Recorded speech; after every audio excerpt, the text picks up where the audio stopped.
avec une truffe, qu'est-ce que l'on peut faire? Qu'est-ce qu'on peut faire comme cuisine avec une truffe? Alors avec une truffe, à mon avis, on peut faire beaucoup de choses. La première chose à faire, c'est de la conserver avec des œufs. C'est-à-dire quand vous achetez votre truffe, vous rentrez chez vous, vous prenez un bocal en verre, bocal de confiture, et même pour une petite truffe comme ça qui fait 15 grammes, vous mettez 3 œufs avec. 3 œufs.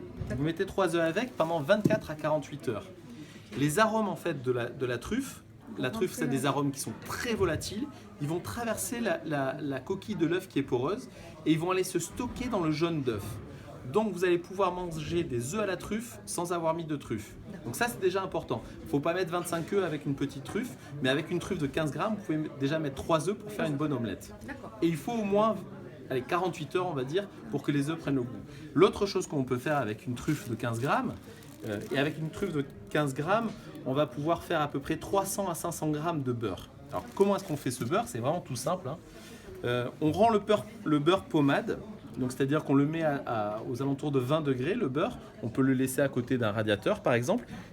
Et ce beurre qui va être mou, on va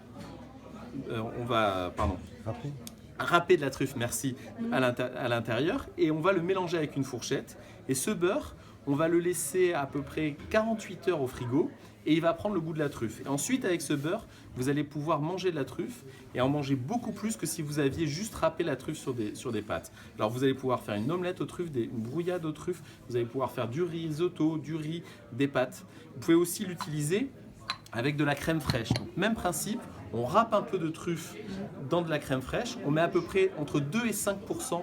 Donc pour 100 grammes, on met à peu près 5 grammes de truffe et ça suffit largement. Si on attend 24 à 48 heures, tout le produit aura pris le goût de la truffe et vous pourrez faire des pâtes aux truffes par exemple, c'est vraiment fabuleux.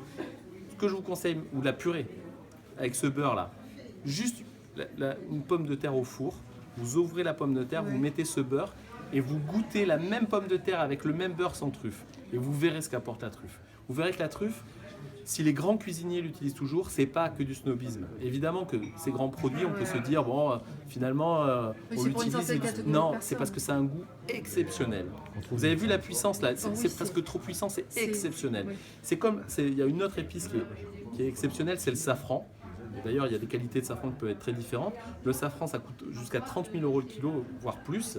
Et quand vous avez une qualité exceptionnelle de safran, vous arrivez aussi à en tirer vraiment des plats qui sont exceptionnels. Et on continue à utiliser le safran, on continue à utiliser la truffe dans la grande cuisine parce que ça va apporter une complexité aromatique qui n'existe que dans les grands vins. Un très grand vin, c'est quoi? C'est un vin qui est très bon, mais surtout qui est extrêmement complexe. Et une épice qui apporte beaucoup de complexité, ça apporte aussi ce côté exceptionnel. Moi, j'ai un très bon vin.